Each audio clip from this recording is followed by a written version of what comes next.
Mesdames et messieurs, c'est Younes Taleb au micro. Bienvenue dans ce nouvel épisode de RiadaCast, votre rendez-vous sportif sur Menara Podcast. This is a brilliant performance, cleanly done. El Bakkali off the last barrier. Let's keep an eye on the clock. He's going to be way under 8 minutes. 7:56.69. It's a new meeting record. He's blown it apart, and it's a new massive personal best for Sufyan El Bakkali. The crowd erupts, and Rabat and El Bakkali has delivered the 8th fastest all-time in the men's steeplechase. What a performance from the Olympic, World and Diamond League champion. Quelle belle sensation nous avons ressentie dimanche soir à Rabat. Soufiane El Bakkali a fait vibrer le public du complexe Moulay Abdallah lors du 14e meeting international Mohamed VI, deuxième étape de la Ligue de Diamant. D'une pierre trois coups, le champion olympique et du monde en titre a réalisé un triplé sur le 3000 mètres steeple, à savoir le record du meeting, meilleure performance mondiale de l'année, ainsi qu'un record personnel. Ce meeting a tenu toutes ses promesses avec la réalisation de 6 records du meeting et 4 meilleures performances mondiales de l'année. Et pour parler de tout cela, j'ai le plaisir d'accueillir parmi nous Olivier Glour, directeur sportif du meeting international Mohamed VI d'athlétisme. Olivier, bienvenue parmi nous. Merci, bonjour, merci pour l'invitation. Merci de l'avoir accepté. Alors, Olivier, il s'est passé plein de belles choses dans ce 14e meeting de Rabat. Quel bilan faites-vous de cette édition-là?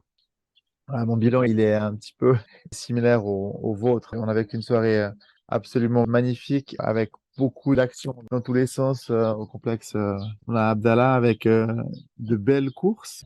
J'ai vraiment trouvé le 100 mètres qui était une des épreuves les plus attendues de toute beauté avec la domination de Fred Kerley, 9,94, record du meeting. Là aussi, enfin, vraiment passionnant. Des concours, les 2,01 m de Mao Chiuk à la hauteur, premier athlète qui passe la barre des 2 mètres au saut hauteur féminin dans le cadre du meeting de Rabat. Une belle lutte sur 1500 mètres, une des disciplines phares, ou si ce n'est la discipline phare de l'athlétisme marocain, avec la victoire du champion olympique Ingebrigtsen. Et puis, on est obligé d'être satisfait avec la victoire de Bakkali et la course extrêmement spectaculaire de Soufiane El Bakkali en fin de meeting. Soufiane s'était préparé pour courir vite et puis il nous a encore une fois prouvé que ce qu'il dit, il le fait. Il nous a vraiment gratifié d'une performance exceptionnelle. Je ne sais pas depuis quelle date, je n'ai pas regardé quelle date le 3000 steeple n'est pas allé aussi vite que ça, mais c'est vraiment une performance stratosphérique. Comme on l'a dit au début, El Bakkali a signé la meilleure performance mondiale de l'année du 3000 mètres steeple. Il a également battu le nouveau record du meeting et son propre record avec un chrono de 7 minutes 56 secondes en devançant l'Éthiopien Getnet Wale 8 minutes 5 secondes et le Kenyan Abraham Kibiwot 8 minutes 50 secondes. C'est la deuxième fois de suite qu'il bat le record du meeting. Aujourd'hui, il est 8e performeur mondial, champion olympique et du monde en titre. Vous, Olivier, comment vous voyez cette ascension du chouchou du public marocain? Tout d'abord, il faut souligner que c'est une très belle personne. Soufiane El Bakkali, il a un attachement au meeting. C'est vraiment son jardin. Vraiment, ça lui tenait à cœur de pouvoir être performant dimanche soir. De ce fait, il est allé faire un 3000 mètres à Doha, sachant qu'il était encore en cours de préparation, justement pour avoir les jambes pour aller vite. Donc, il a planifié une grosse performance. Mais comme on sait comment c'est en athlétisme, il a planifié et réalisé. Et c'est là qu'il est très fort. Sa capacité est irréelle, c'est que il a vraiment réalisé une performance, comme vous l'avez dit, un 8e meilleure performance de tous les temps de l'histoire du 3000 mètres steeple. Et c'est là qu'il a pris une dimension particulière. On ne doit pas le présenter, hein. Il a gagné le titre olympique à Tokyo. Il a confirmé l'an dernier à Eugene sa suprématie. Le meeting de l'an dernier était particulier, où il bat Girma dans un contexte hallucinant quand il bat les Meshes Girma dans le dernier tour à Rabat. Et là, avec sa performance de 7,56, pour moi, il prend encore une dimension supplémentaire avec cette performance-là. Et tout bonnement, l'athlète actuel sur le 3000 mètres steeple de la décennie. Et je pense qu'il peut encore courir plus vite. Il peut encore courir plus vite, mais selon vous, pourrait-il battre le record mondial du 3000 mètres steeple dans les prochaines années à venir? C'est une question légitime. Je pense qu'il a démontré hier il en avait clairement les capacités. Maintenant, un record du monde, ça demande beaucoup de paramètres. Il faut la météo parfaite, il faut la date parfaite dans la saison, il faut la piste parfaite, il faut les lièvres parfaits. Il faut que tout concorde. Et ça demande ouais, c'est une minutie. Et clairement, je pense qu'il a démontré dimanche soir qu'il en avait les capacités. Ça, maintenant. C'est une autre question. Et puis, je pense qu'il faut pas trop mettre l'accent là-dessus, mais peut-être dans les 2, 3 saisons à venir, une fenêtre s'ouvrira pour qu'il puisse tenter cette performance. Et si quelqu'un peut le battre, c'est bien entendu lui. En tout cas, El Bakkali est très ambitieux en ce qui concerne le souhait d'établir un record mondial dans le 3000 mètres steeple et il le promet à ses supporters et fans. On l'écoute, c'était après sa victoire dimanche soir au meeting de Rabat. اولا انا جيت سعيد اليوم بالفوز ديالي بالسباق اول شيء، وثاني شيء هو تحطيم الرقم القياسي ديالي. كانت محاوله اليوم تحطيم الرقم القياسي ولكن ما استطعتش في الاخير نال مني العياء. كما شفتوا ما كانوش معايا عدائين قويين اللي نفسوني باش نستطيع انني نحقق توقيت عالمي، ولكن الحمد لله اللي كنوعد به من دابا الفوق انني غادي نقدر نوصل للرقم العالمي ان شاء الله. الحمد لله ملتقى الرباط ولا من اهم السباقات ديالي كل سنه. كما شفتوا السنه الماضيه فزت به بسهوله، كذلك هذه السنه الحمد لله كان فيها الخير عليا باش انني نحطم فيها الرقم القياسي ديالي. وكنتمنى ان شاء الله دائما هذا الملتقى يبقى في بلاد ديالنا، لان كنفتخر بانني كنلقى ملتقى ديال الدوريماسي بلد افريقيا اللي هو بلادنا الحبيب. شكرا رئيس الجامعه الملكيه المغربيه سعد سامح حيزون، شكرا جلاله الملك محمد السادس على الدعم ديالو الرياضيين في المغرب، وشكرا ليه على الدعم ديالي خصوصا. فشكرا، وكنوعد ماذا المنبر هذا سفيان البقالي غادي يحقق نتائج ايجابيه في المستقبل ان شاء الله.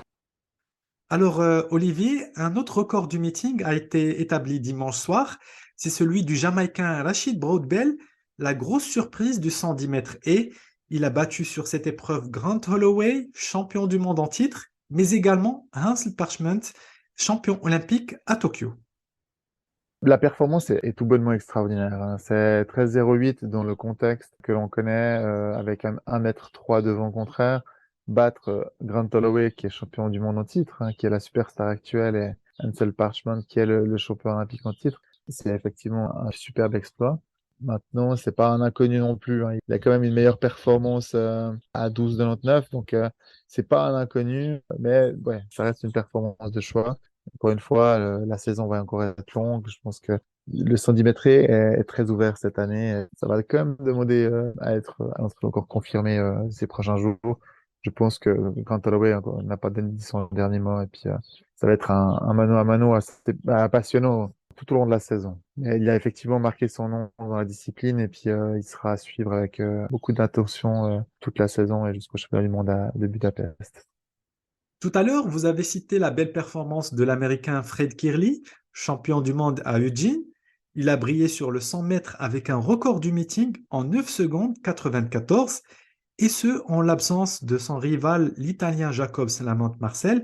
Le champion olympique a déclaré malheureusement forfait pour blessure quelques jours avant le meeting de Rabat. Alors, Olivier, il n'y a pas toujours de belles surprises dans les meetings de la Diamond League. La première chose, c'est que le 100 mètres en soi était une affiche extrêmement attendue parce qu'elle mettait aux prises Fred Kerley, champion du monde en titre, deuxième aux Jeux Olympiques, et Marcel Jacobs, champion olympique du 100 mètres pour la première fois depuis la finale des Jeux de Tokyo. Donc bah, oui, effectivement, ça arrive très régulièrement que les athlètes doivent déclarer forfait, hein. Il y a toujours régulièrement cette année entre 10 et 15, hein, qui étaient initialement prévus. Il y avait aussi André De Grasse qui était prévu dans cette course et plusieurs autres dans l'autre discipline qui ont déclaré forfait, pas forcément à la dernière minute, mais dans les jours qui précédaient le voyage à Rabat. La teneur de cette course était toute particulière pour ce duel, pour ce premier duel, qui n'a pas eu lieu, mais ça restait une course très attendue avec la superstar Kenyan Amanyala et le Sud-Africain Simbine, le champion du monde junior en titre Botswana et Tobago, donc 3 Africains qui sont actuellement au top de la discipline. Trevon Bromel, Johan Blake, qui est aussi un ancien champion du monde. Donc il y avait un petit peu des choses à voir partout, quoi. Et puis finalement, Fred Kerley a marqué de son empreinte cette course. Il l'a dominé outrageusement avec 9,94. Et là aussi, c'est une performance qui est à prendre avec beaucoup de respect. Jamais on a couru aussi vite sur la piste du complexe Moulay Abdallah et ça représente vraiment une performance. Au-delà de la performance, qui est important au 100 mètres, c'est la victoire. Et puis la victoire est revenue en meilleur. Et puis, je pense que Fred Kerley, cette année, est très, très fort. Et puis, il va encore le prouver et à Florence en fin de semaine et à l'avenir dans la suite de la saison d'athlétisme. On note aussi que le meeting Mohamed VI a pris une dimension très importante depuis qu'il a intégré le circuit de la Diamond League. Le Gotha de l'athlétisme mondial se donne rendez-vous chaque année à Rabat. Rien qu'à citer pour cette édition la présence de Grant Holloway, champion du monde du 110 mètres et la Jamaïcaine Shericka Jackson, champion du monde du 200 mètres, le Norvégien Jakob Ingebrigtsen, champion olympique du 1500 mètres, ou encore l'Ukrainienne Yaroslava Maochik, vice-championne du monde du 100 en hauteur. Alors Olivier, un mot sur cette métamorphose du meeting international de Rabat. Bon, c'est un meeting qui compte, hein. Faut être très honnête. La Fédération royale marocaine d'athlétisme a fait un travail dantesque pour mettre ce meeting dans la Diamond League, hein, déjà depuis 2016, et le maintenir et puis le propulser à la place qu'il est. Maintenant, c'est un meeting qui est respecté. La preuve, hein, dans toutes les disciplines, il y avait soit le champion olympique, soit le champion du monde. Et puis, les athlètes aiment venir. Il y a un contexte avec l'hospitalité marocaine, tout ce qui est hébergement, accueil, des équipes de transport jusqu'à l'hôtel, un accueil qui est fantastique. Techniquement, c'est un meeting qui est magnifique avec toutes les équipes qui travaillent.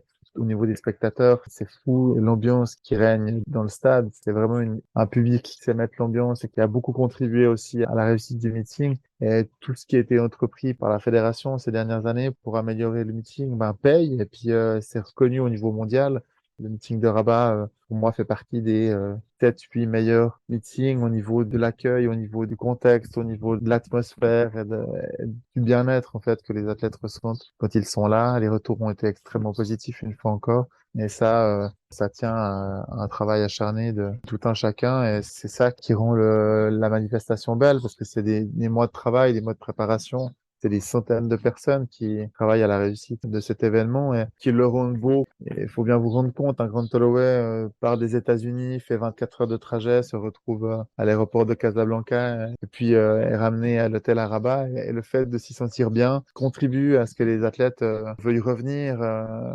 Voilà, c'est des gens qui voyagent toute l'année et qui ont besoin aussi d'avoir un cocon. Et ce cocon, je pense on leur a offert. Et ça, c'est le plus aussi la plus belle des récompenses qu'on puisse avoir. Et c'est vrai que là, le meeting a une place particulière dans le circuit. Et puis, c'est important de le souligner. Il y a tout ce qui se passe au stade et tout ce qui se passe de la semaine précédente. Et puis, on a reçu énormément de remerciements et de félicitations pour le travail que toutes les équipes ont accompli durant ces semaines de préparation. Olivier Glour, merci d'avoir été parmi nous sur Riadacast et bon courage pour la suite. Merci infiniment à vous de vous permettre de partager notre passion et puis à très vite. À très vite. C'est la fin de ce numéro de Riadacast. Merci de l'avoir suivi. Je vous donne rendez-vous très bientôt pour un nouvel épisode. Sur ce, portez-vous bien.